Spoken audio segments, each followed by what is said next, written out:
serve cold, but the Wolves and the Hawks never shiver in the snow. The Bulls keep it running, the Sox run the South, the Cubs run the North, but the Bears run the house. True Chicago sports fans got their ears to the street. Any team make a move, and they never skip a beat. And in this house, this is where we be. Welcome to the show with E-Roc and Big Z. Hey, everybody. Welcome to episode 8 of TCSF Podcast. As always, I am Big Z, and I'm here with my co-host, E-Roc. What up, E-Roc? What's going on, Z? How you doing? I'm doing great. How are you doing? I'm all right, man. Let me ask you something real quick. Sure. We know you're a teacher. Mm-hmm. How are you doing with the remote learning to start the season? This year's going to be very challenging, I think, especially for myself, who teaches PE.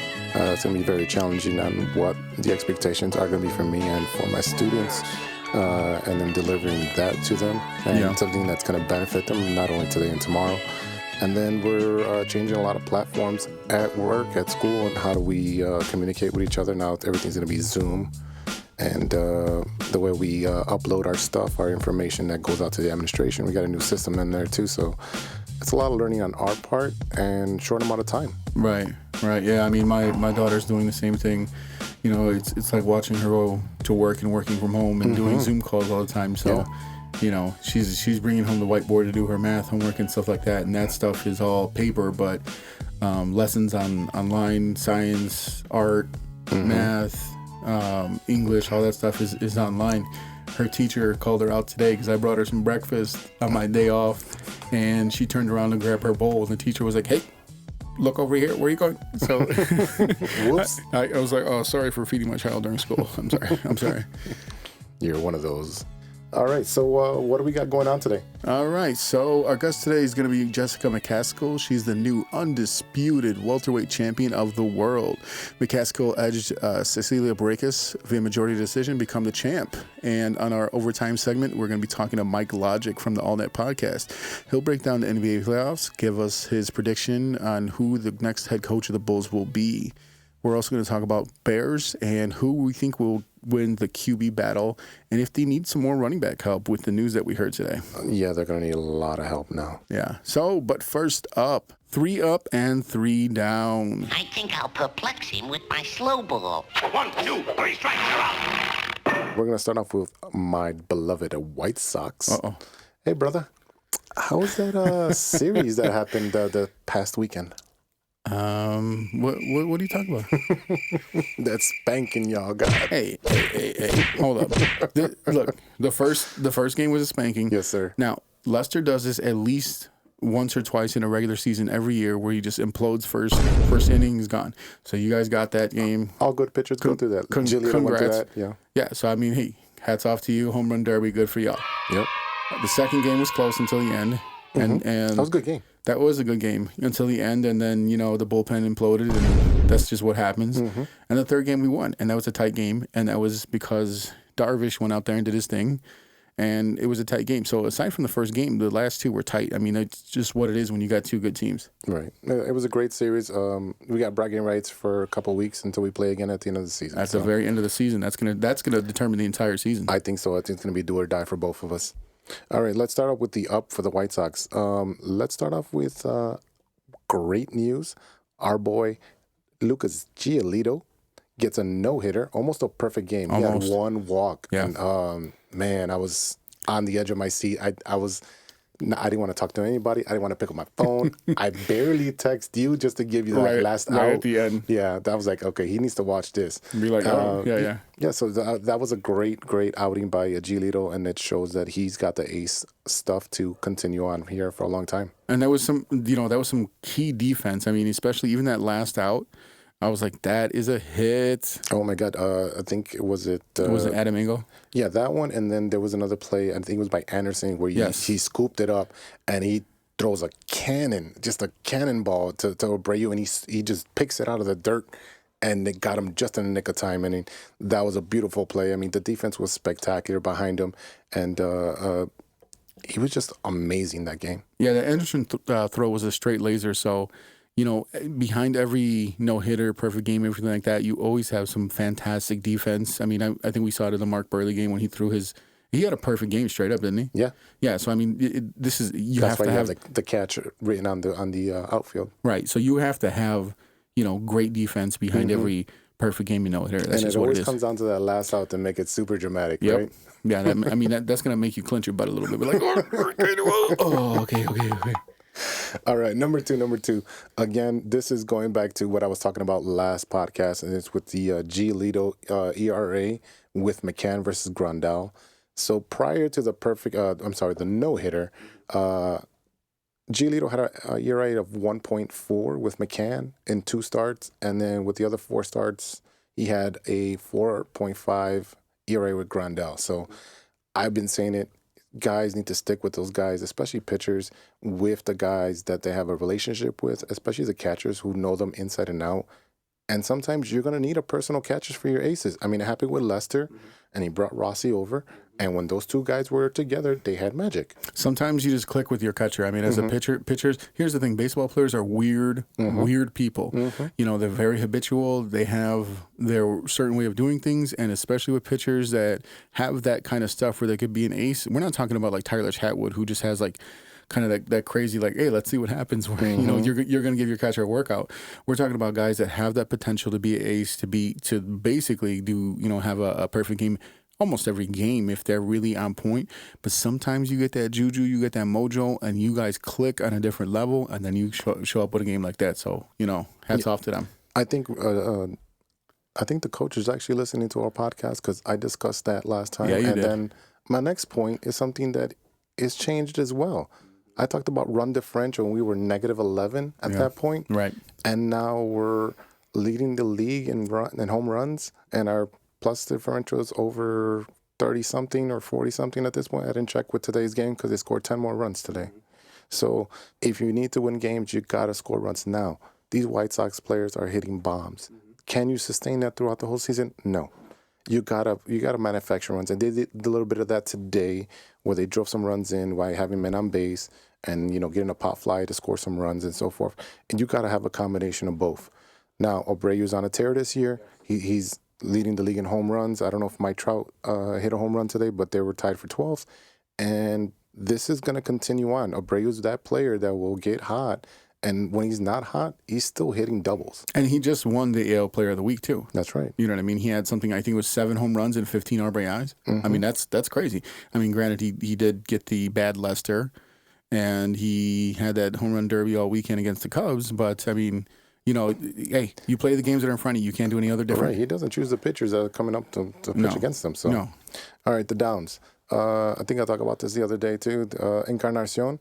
He's actually been hitting a little bit more. I think he hit a home run today and a couple home runs the last couple of days before that. But the DH spot is not producing what it should be producing. Okay, you're not getting as many hits. It's either feast or famine. And Encarnacion is a very, very streaky hitter. Right. And then everyone else that they put in a DH spot is batting under 200. That's not going to do it for you. No, it's not, especially in the AL where every team already has their DH. They know who their DH is coming into the season. It's not like the NL this year where they're trying to figure it out, who they're going to slip in. The Cubs trying different guys in there. But, I mean, like in the AL, your big bopper is going to be, typically you got an older guy. You can bring him. You can throw him in there on the DH spot, and if they're not producing in the one spot that is just a purely offensive spot, you're going to have a problem. All right, let's finish this up. I got Moncada's legs for my issue number 2. He was running down to first base, and he pulled his hammy a little bit, he tweaked it. Oh no! And then he was out for the Cubs. Was it home opener, right? I think so. The Cubs Sox opener. Yeah. He was out that game, so they're like, oh, we're going to rest him. This young kid, why is he having so many hamstring injuries? I mean, you never know because we were talking to someone before about sometimes you get these young players where they get this weird injury and it kind of stops their career for a little bit, and you kind of wonder, is he Derrick Rose or is he someone that can overcome that and we don't want a Penny Hardaway. We don't want a Derrick Rose. We want Steph Curry, who had, ankle injuries or leg, whatever. I think it was ankles, and he was able to overcome it. And look where he's at now. You know what I mean? He still looks like he's maybe 22 years old, and he's got to be at least, I don't know, what is he, 30 or something like that. And he's still one of the best players in the league, and he's won a bunch of championships. And since then. Yeah. So hopefully, Moncada can overcome this and become the player that we know he can be. Yeah, hopefully he can take care of this issue and maybe adjust his warming up. Yeah. Adjust his workouts to Get on his stretching. Yeah. Get more stretching and strengthen the muscles around the hamstring to help him out. Last point, Keuchel. Today he pitched pretty good. He pitched about 6 innings, gave up 4 hits and 2 runs. The only issue I had is that last game, I think it was against the Cubs, he had 8 innings, 114 pitches, and they had a large lead. Why is your ace out there with such a large lead? I know you're trying to save your bullpen, but our bullpen's been pretty safe because we've been slugging against everybody. So, but who's that on? That's Renteria. That's Ricky. I'm sorry. Ricky Raccoon. What are you doing, bro? No, man. You pull him out in the 7th. I mean, even today's game, he was out there 1 inning too long. Is Ricky going to be the manager next year? I think he will be because I don't think they're going to evaluate him on a shortened season. Yeah, he's going to get the COVID excuse. The COVID pass, like they say. Yeah, he's going to get the pass this year. This is a different year. Everybody's going to get in.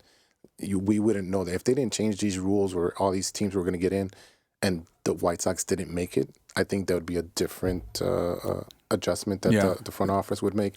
But I still think he gets another year to see what they do. Yeah, I mean, I'm interested. I think what's going to happen is that they'll give him the extra year, and then you're going to get some guy in here. You might get isn't AJ Hinch available once he got cut loose from the Astros?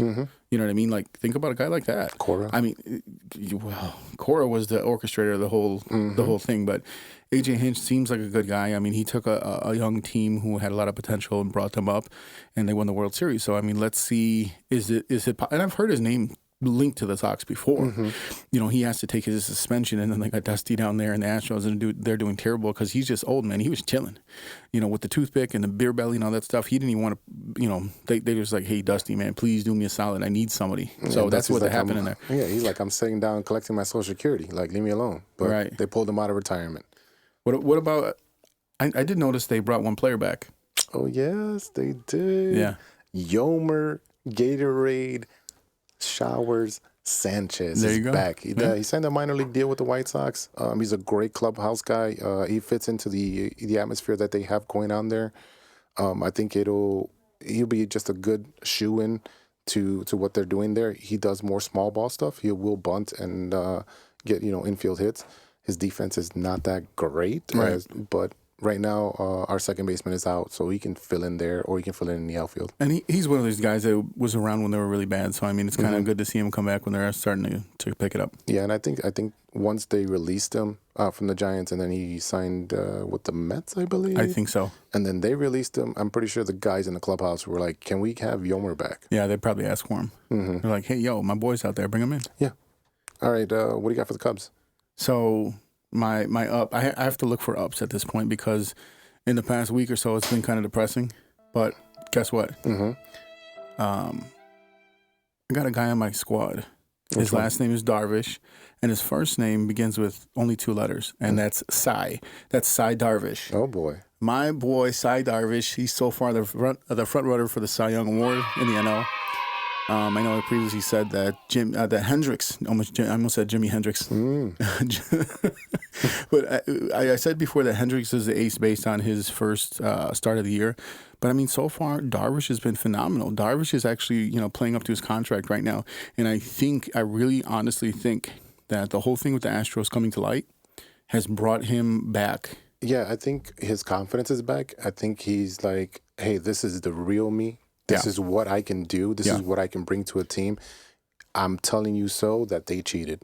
This is I told you so. And he did. And he went out there and he was like, they had to have known what I was doing. So seeing him basically come back out and his confidence rise because he was like, it's almost like a little kid's like little kids. You don't listen to kids, right? The kids say something, you're like, dude, Billy, stop. Like you're just making up stories. Right. And then all of a sudden, you look outside and that wolf is really there. But like, damn, Billy wasn't crying wolf.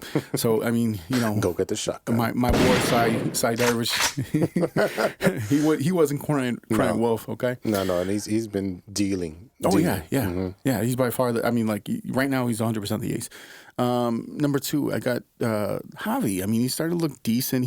He was slumping, man. I mean, he's one of these guys that you go when Javi goes. You know what I mean? Yeah. He came out of that slump. The first game against Detroit, he hit a nice shot. He got a 2-run home run. He had two home runs in that first game against Detroit. You know what I mean? So it seems like he's finally coming out of it. You know, hopefully this is the kickstart that he needs to kind of get through the season and be the star that we know he can be. Well, hopefully the Cubs get on the roll. You know, when we played the Tigers, we got on the roll. So we're expecting the Cubs can do the same. Maybe. Yeah. Well, I don't know. Maybe. I mean, look. I'm looking for positives here. You know what I mean? They won the first game against Detroit and they lost the last two, including today. Okay. Which is terrible. You know what I mean? You can't lose the bad teams. You have to at least beat the teams that you're supposed to beat, and then see what you can do against the other good teams. I mean, that's just what good teams are supposed to do. So if you're not doing your job, you know. But hey, I'm looking for the positives now. Okay. I'll give you one more. They didn't get swept. You got the stretch for that one. No, because the fact of the matter is that could slide you all the way down in the season. Darvish came out and says, "Look, guys, I got you. You know what I mean? I'll stretch on Darvish from my first point. I got you." He picked them up. They had a great game. He plugged the boat that was sinking. Yeah, for now. You know. But I mean, it sounds silly, but you know, getting swept against your crosstown rivals could hurt the team morale for the rest of the season, especially in this short season. You can't let this stuff linger. And in baseball, there's just, okay, hey, it's always the next day. Yeah, I already forgot yesterday. But, you know, you can say that all you want, but it doesn't make it all the way true. What do you got for downs? I mean, with all that being said, they almost got swept. You know, Reynaldo Lopez, who, tell me about Reynaldo. Is he any good? Not this year, not last year. Okay. So he just comes off the injured list, and he hasn't been pitching great before that. And they couldn't take advantage of that, even with their ace that I called him the ace. They couldn't take care of business with him on the mound. Lopez had an ERA of 54.00 coming into that game. So I mean, I don't know if it's that juice from playing the Cubs or whatever it is. You know what I mean? Like the juice of watching that home run derby that the Cubs or the Sox had the night before against the Sox. But I mean, come on, man. You got to take advantage of a guy like that. What I have seen from the Sox, and I don't want to get you away from your Cub points, is that the White Sox pitchers are talking to each other. So you'll have Keuchel talking to Giolito, and then Lopez, when he finished his start, he went straight to Giolito and said, "Hey, what did you see? Right. What was I doing right? What was I doing wrong?" And that is going to strengthen your bullpen and your starting pitching. Well, that's what teams are supposed to do. Yeah, but some guys don't get along with each other, and they won't do that. But that's defeating the purpose of being on a team. You know what I mean? Like, I can't even find the words for something as stupid as that. You know, when I coach softball, I tell the girls, I says, look, you ain't got to all be friends. When we're out here, you're a team. We work together. We support each other. And when we leave, you don't have to ever talk to each other ever again. You don't have to talk to each other outside of the game, outside of practice. But when we're here, we're a family, we're a team, and that's how it works. Okay. And lastly, Chris Bryant, man, like this was one of my bads last week too. I mean, he's still not playing. Yeah, he has a hand injury, hand and wrist. He's like a wrist injury. You know what I mean? Like, and this is sad. I mean, I'm hoping to be able to see the guy play and play well this season. You know, I really do like KB, and he was our guy. But you know, he's on his way out. We don't expect him to come back. You know, just because they're not going to be able to sign him, and you know, he's playing like crap beforehand, and now, you know, he's sitting there, he got hurt, and now he's not even out there. You know, I really hope this is an actual injury and not him just, you know, silently protesting or however you want to say it. You know what I mean? Like, oh, I'm not going to play this year. But the thing is that if you don't play this year, it's not beneficial to you. It's not beneficial to us. His value is going to go down. And the thing is, right now with the Cubs, if he was playing well, he could have became a trade chip. To launch you into getting maybe another starting pitcher. Correct. Because Bodie plays pretty good third base. And so Javi. Yeah. And Javi can play third base. He's got the arm for it. But I just think him not playing is hurting the Cubs a lot. Yeah, absolutely. Absolutely.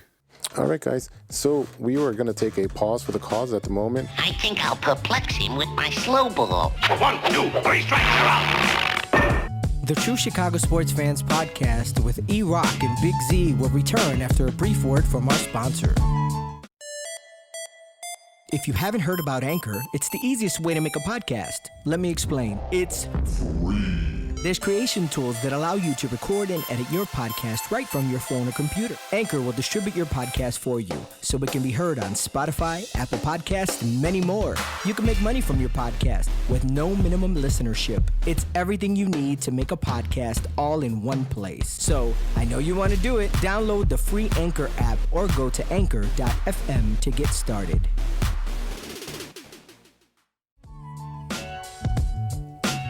What is up, everybody? Welcome back. This is the TCSF podcast with E-Roc and Big Z. So, what's going on with our Bears? Let's find out. We have a new segment called 3 and Out. We'll discuss 3 topics on the Bears. Let's get into it, E. This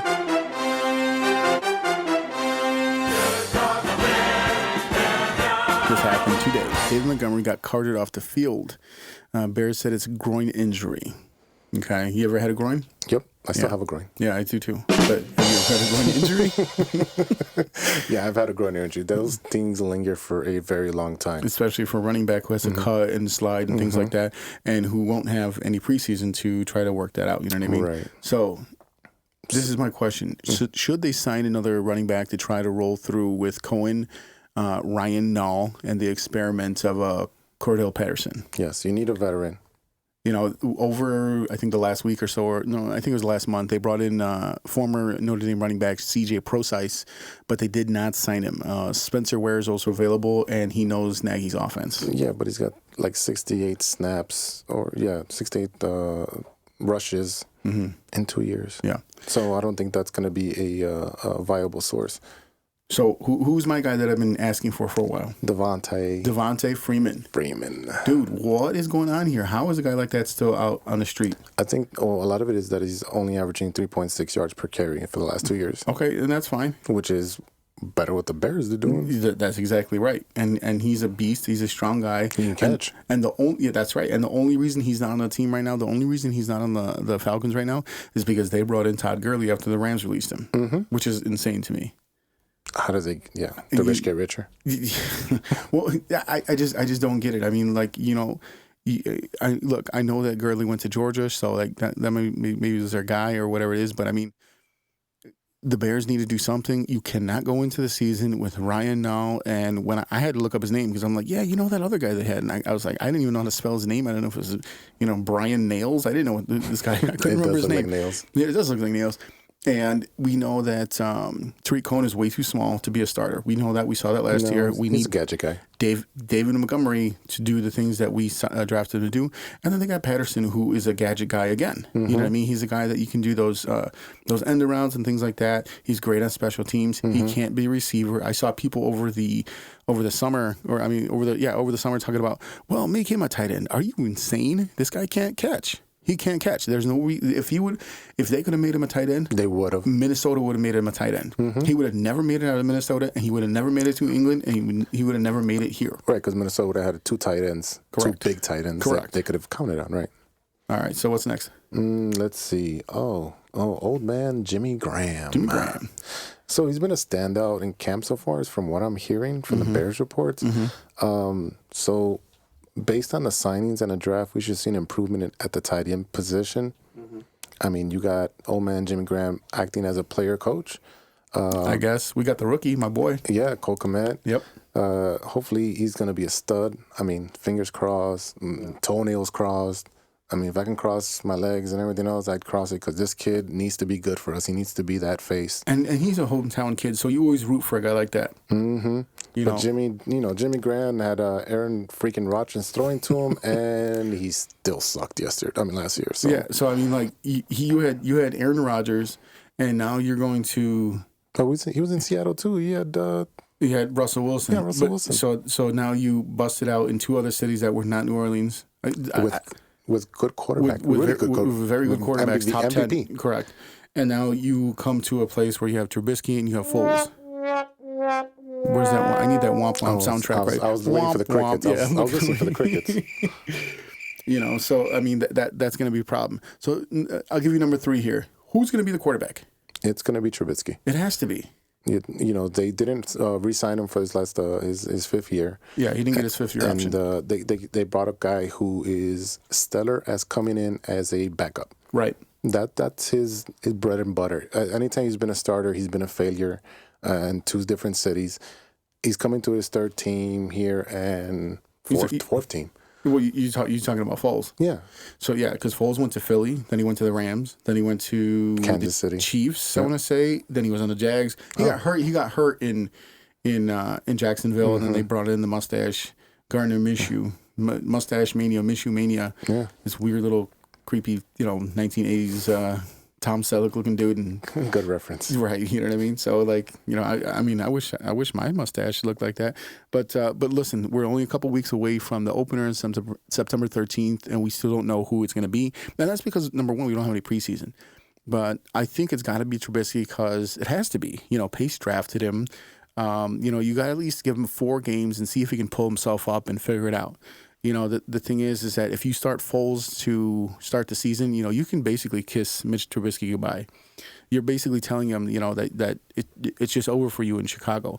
The kid's psyche is too fragile to sit on the bench and then try to come in later as a backup. If Foles is named the starter, you know what I mean? Like if Foles gets hurt and then you go to Trubisky already knows that he wasn't your first pick anyway. He's fragile. He says, hey, turn those TV off. So I don't want those TVs off in the in Hallis Hall or whatever it was. I don't want to see that. I don't want to hear the criticism. You know what I mean? Like you can take that however you want because I've heard a lot of different viewpoints on that. But I mean, we know he's fragile. The thing is that his teammates are like, oh, he's the hardest working guy. He's the first in. He's the last out. I mean, like he has the intangibles. There's tons I guess. of NFL players. You'll watch, what is that? Hard Knocks. You watch Hard Knocks. These kids, they get drafted or are undrafted. They're at the end of the draft. They're trying to make a name for themselves, trying to get a spot on a roster. Yeah, they're going to be the first ones in, the last ones out, because they got to work their butt off. Right. That doesn't mean you're going to be on the team. And it doesn't translate to success on the field. No, it doesn't. And at least it didn't last year. If they can get him some of those option plays where he rolls out and he has some success like he did in 2018, then maybe they can be successful. But the thing with him is I don't think he'll ever be a good pocket passer, and that's what they really tried to do with him last year. And that hindered him because his greatest asset is his rolling legs. out. Yes, it's his legs. When he's on the move and he can throw the ball, he's pretty good. I mean, he does miss a lot, but his biggest asset is going to be his legs. And if you don't allow him to roll out, you don't allow him to scramble and make a play, you're taking away his best asset. And that's the thing is that I don't think I don't think he'll ever be a good pocket passer, and he gets into his own head. I think he psychs himself out. He thinks long and he thinks wrong. And that's always going to be an issue. If he can work on instinct and just go out there and do this thing.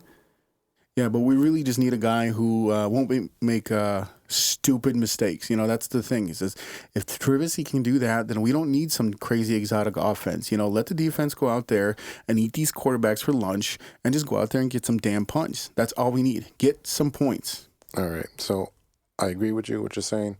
But here's my thought on the Bears. You drafted this kid that no one really wanted. I mean, he had a lot of interest. I mean, you're looking at a draft. There's still talk about Watson, who had a knee injury. That's the only reason he wasn't taken. It's because of that one knee injury, and then in his rookie year, he blew out the other knee. The other knee. Okay, you can't predict that. No. And so there's your concern there. Right. Okay. No one in their right minds. If anyone tells you they're like, I knew Mahomes was going to be that good, they are lying to you. They're lying through their teeth. They're lying. That's like saying, I knew Tom Brady is going to be the best quarterback of all time. Yeah, at 199. He drafted at 199. Exactly. No shot. This skinny little kid. No way. No one knew that. But at the same time, this is a kid that was not proven in college football. That's where you got to look at the tape. And if this kid doesn't have that much tape on him, he hasn't proven that he can take a team to a to a bowl game year after year and be a leader. Guess what? I'm not drafting you. So I'm gonna put this on on Ryan Pace. Ryan Pace, thank you, because this is his administration. He made these picks. He picked this kid. He's got to ride or die with them. Yeah. And the problem is that we had about 3 or 4 quarterbacks that are a lot better than the 2 quarterbacks we got right now. And they were available. This is what's going to happen is that if the Bears have a terrible season and they ended up with a high pick, you got quarterbacks out there that's going to be available. Okay, I like Justin Fields from Ohio State. I was a fan of his. I watched him on, I think it was a show called QB1 on Netflix, which was awesome because it showed him in the end of his high school career going into college and what colleges he was going to go to. I think he originally picked Georgia because he was from Georgia, and then he kind of bounced around because he couldn't really start. But here's the problem. Okay. Right now, all of college football is in limbo. Yep. Justin Fields plays for Ohio State, so that means he's not going to play. Okay. How are you supposed to evaluate these guys based on their junior year or their sophomore year? You're looking at old tape? Yeah, but even then. Because you think about how many of these guys shoot up the draft board based on like something they did in college. or a random bowl game where no one ever heard of this guy.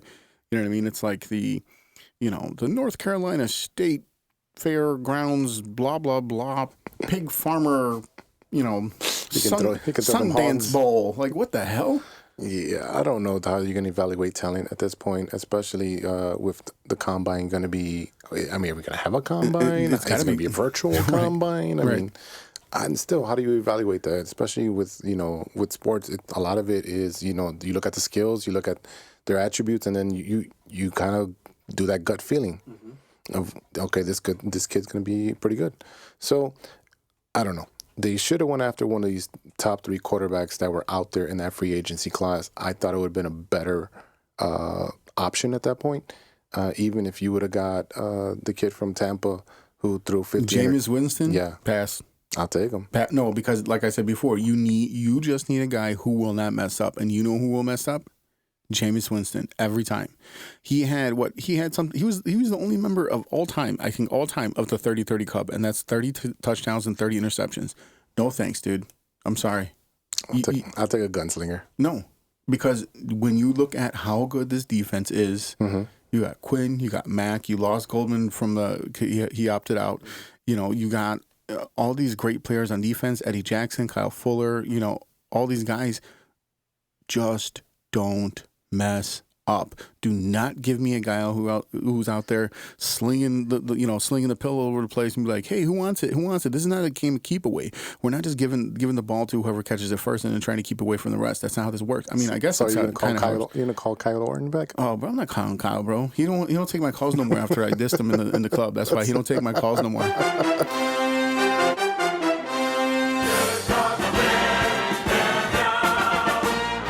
All right, guys, we're going to take a pause for the calls. When we come back, we're going to have our guest, Jessica McCaskill, the new undisputed welterweight champion of the world. She's going to join us, and we're going to talk some boxing, some Chicago boxing. If you haven't heard about Anchor, it's the easiest way to make a podcast. Let me explain. It's free.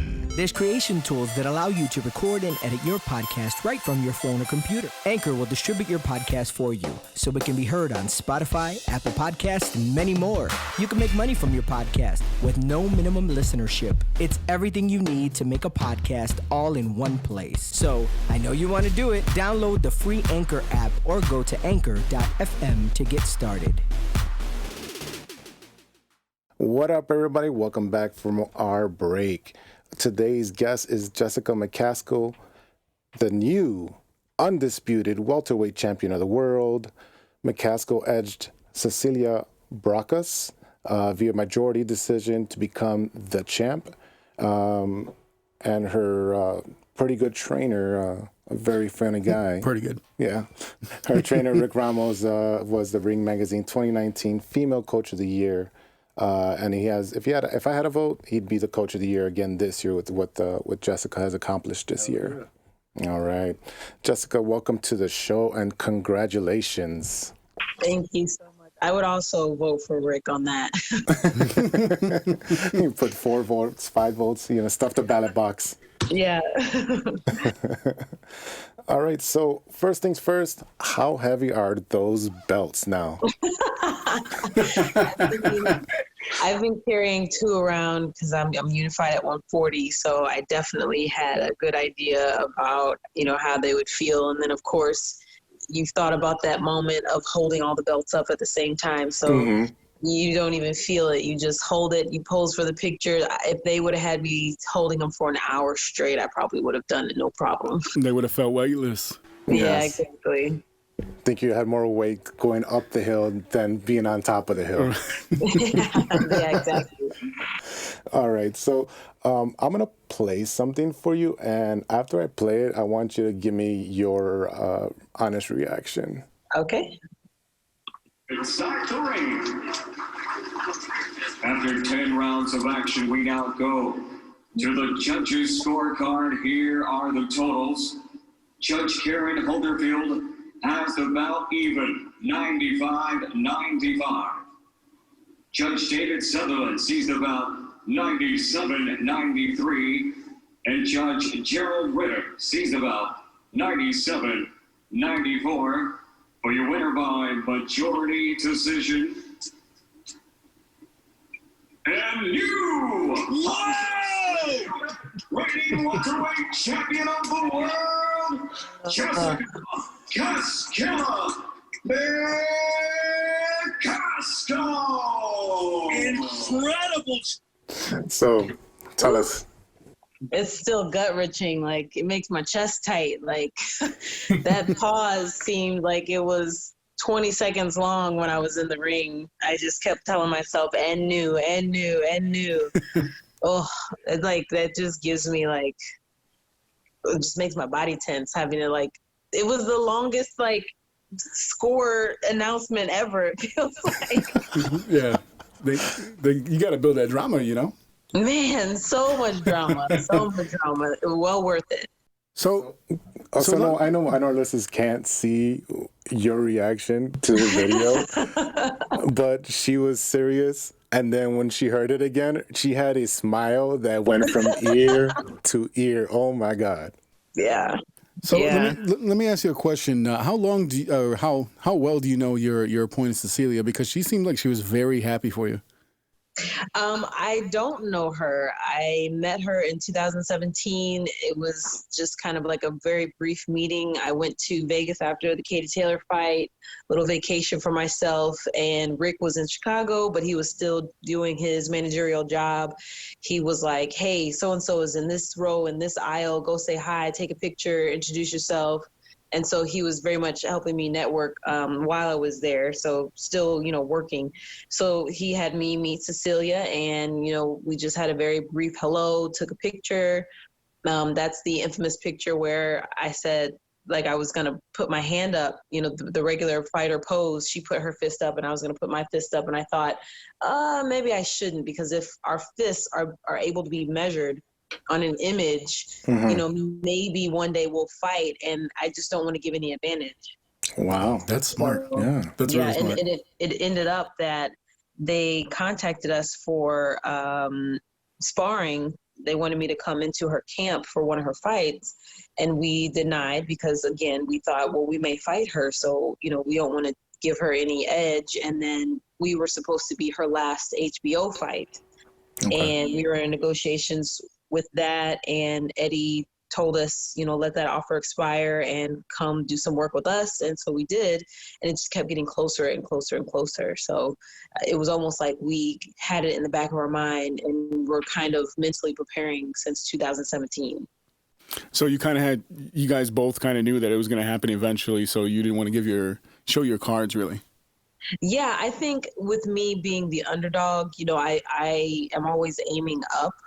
And so I thought it was more realistic probably than she did. I don't know. At the time, she probably just thought, like, this fighter fan wants to take a picture or something. I don't know what she thought. Like I said, we didn't really have much conversation. But, I mean, even during the interviews that we did, the Zoom interviews that we did for the fight and the press conference that we did for the fight, there was very little conversation between the two of us, and just really kind of directing everything towards the reporters. But there was never any bad blood, just two professional fighters wanting to do their best. So, there's never been any issue. Okay. I mean, we definitely enjoyed the fight. Yeah. So how long have you been boxing, and what got you started on your journey in boxing? I started in 2008. I just on a whim tried a kickboxing class, and that escalated into me trying boxing because I didn't feel the need to stretch my legs every day and try to keep on. And there just happened to be another coach in the same building that was teaching boxing and had, fighters. And so I wanted to be one of his fighters. So I just wanted to hit each of the kind of like marks as a fighter. So you work out, you build up enough stamina for sparring, and then from there you have your first exhibition bout, and then you have your first real fight. And I just started hitting those notches, and it just kind of exploded so fast. And I've always been very competitive. I've always played sports, never a single player type of sport, and then never a combat sport. So all of that happened in my mid-20s. Okay. So what, were you an athlete before you started boxing? Is there any other team sports or individual sports that you played before that? I was a cheerleader, a pom girl, softball, basketball, just kind of anything I can get my hands on. I grew up with 3 boys, older brothers, and so it was just trying to keep up and compete with them, climbing trees, climbing on the roof of the house. That was very much me. That sounds like an awesome childhood. Hey, I appreciate it. As far as like messing with your brothers, I mean, that's how I grew up. Exactly. And I have a 10-year-old daughter now, and we literally just finished softball practice. Yeah, we did. She does softball in the summer. She does cheer in the winter. So I'm totally on board with all that stuff. Yep, that was me when I was growing up. So who are you going to fight next, and when is this? We're kind of talking about maybe December, maybe beginning of next year. Of course, Cecilia has a rematch clause, and she very much alluded to retirement. And me personally, I mean, you think about all the people who said, I'm going to retire. You have Mayweather, you have Roy Jones, you have Mike Tyson, and all of those guys are back. All of those guys are fighting. De La Hoya wants to come back too. See, yeah. And so it's just kind of like, I feel like the fighter in you will never let you quit, and you just really have to make that decision on your own. So she could wake up in 2 weeks and say, I still have a lot of fight left in me, and then want the rematch, and then we'll go at it. Of course, Katie Taylor, she won her fight, so that's also a possibility. People have been wanting to see McCaskill Taylor 2, the rematch, and this whole kind of like 4 female tournament thing that they put on it. It was supposed to be the winner of this and the winner of that, and so by those standards, me and Katie should be fighting again. So would that be your preferred opponent then? Yeah, I definitely want to stick with big names and, big type of history, big fights. So Cecilia, Katie Taylor, Amanda Serrano, we talk to her camp pretty often. We're both in agreement that would be a great fight. So those are probably my top 3. Awesome. One question that's been like running through my mind watching your fights and then learning a little bit more about you is, where did your nickname come from? CASKILLA? Yes. Oh my goodness. When I first started boxing in the amateurs, I had just random, people would just like kind of shout out names and stick with it. At one point, people were calling me the Bloody Nose Bandit because all my opponents would be like bloodied. And my friend that I worked with, I'm like mid-20s, so I have like a corporate job, a cubicle, and a friend of mine, she just looked at me and she said, CASKILLA. And I was like, yo, that's dope. Like, it sounds like McCaskill and Godzilla like came together, and I kept it, and it was like nothing else I had heard, which I love because I don't like to be like anybody else. And I just kept it. And it's so funny because we talk like off and on, like every handful of years. We were connected on Facebook for a while, me and this girl, Kate Strabley, and I hadn't heard from her in forever. And she sent me flowers to the gym after I won. And I was just like, oh my gosh, so that was pretty cool. And I always tell people that's the girl that gave me my fight name. I'm going to tell you what, that name is definitely fitting, and that's a dope name. That is a dope name. All right. I have to bring it to life. Yeah. Oh, yeah, you did. Absolutely. So let me ask you this. Our second episode that we did, we talked to a wrestler, and he talked about some of the challenges that he had training during the COVID era. What challenges have you personally faced trying to train during this tricky time that we're going through? I would say none. I mean, I have enjoyed it. I work remotely, so I can log in wherever I please. So I log in at the gym. So I'm usually at the gym, like all day. We go to strength and conditioning around 4:45 in the morning. And then from there, we'll go to our boxing gym at 6. The girls will get a second workout in. I'll log into my computer, and then I can just stay there, go on a run during lunch on the treadmill, come back to my computer. I can handle things at the gym if people are coming in, if deliveries are coming in. Just the lack of commute has really helped out with timing and just keeping things organized and focused. So it's just been really good. And also when we got to Oklahoma, we had to be in a bubble. So we were in the hotel and we couldn't leave. And the first couple of days, we were very much on our own. I couldn't see Rick, and if I was, I could work out by myself. So security escorted me to our workout destination, and I had an hour to myself, and then the hazmat team would come in and they would clean everything for the next fighter. Oh, so wow. It almost like prepared me for that. So the only thing I was doing was I had my workouts, I got a lot of sleep, I had a couple Zoom workouts with my strength and conditioning team, a lot of interviews, and that was kind of my day. So it was just easy to do, whereas some people, they were probably going crazy. Yeah, and that's what I was going to ask you is you know, with all these pro sports, especially hockey and basketball, you know, working out of a bubble, you know, what kind of environment they had you guys in? But it sounds like they're really doing a good job of keeping you guys safe. Yeah, they had us test before we left. We quarantined for like 48 hours once we got there, and then tested again. And we had like different bands that had like, you know, this person is quarantined, this person is tested, this person's negative. So everybody was very much on the same page. And if that's the length that we have to go through to fight, I'm okay with it. Like, let's everybody be safe and let's get these fights going and, you know, do our job. Yeah, it sounds like a very thorough process. Yeah. So, Jessica, there's another thing that I was doing. I was doing some research, and I stumbled upon the YouTube series. The rabbit hole. Yeah, I went down the rabbit hole and binge watched the whole YouTube series. How did this come about? What did you feel about being on camera and having, you know, the camera in your, you know, in your eyes, all, you know, in your face all the entire time, and in your business? Tell us about that. No days off. Yes. That was Rick's idea. That was his idea, baby, there.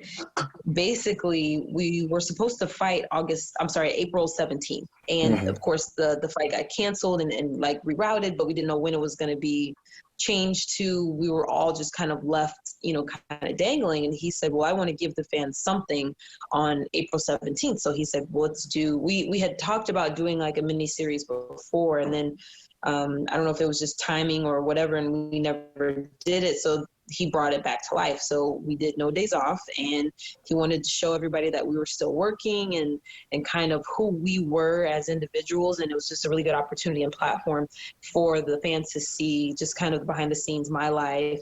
Summerlin, who's also 147 professional, 2-0, and some of the other girls in the gym, and what we do. Like we always talk about how hard we work and about us getting up early or the multiple workouts or us sparring with guys. And so you actually got to see a lot of that. So it was just kind of supposed to be motivational and supposed to be an opportunity for us to relate to the community and just kind of reach out. So now that you already filmed it, did you rewatch it?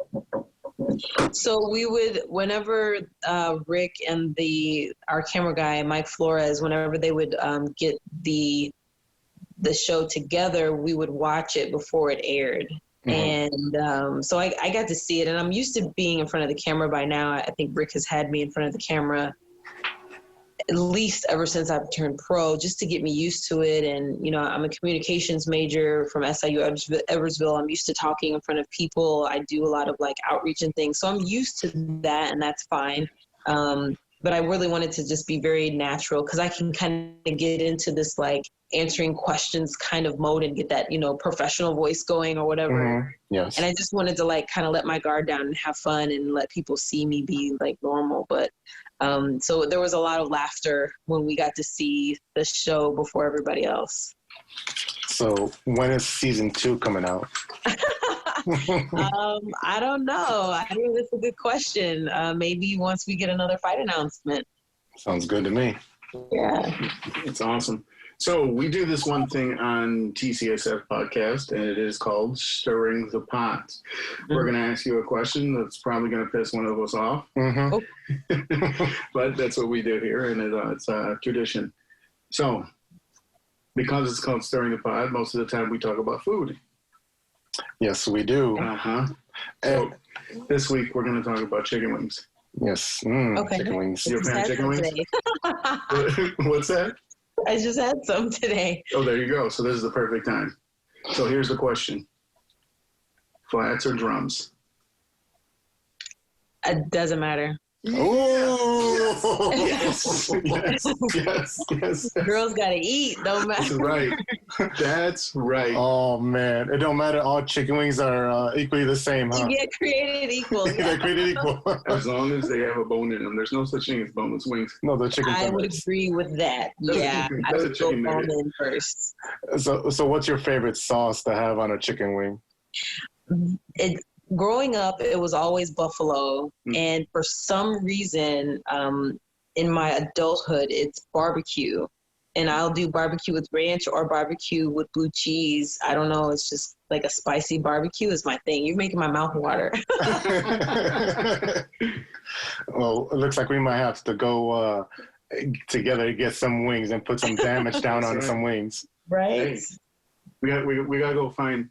We got this joint over here called Sneakers. I got like Jack Daniels or Jim Beam. Oh wow! You said whiskey. I'm there. You guys are trying to get me to go up a weight class. There we go.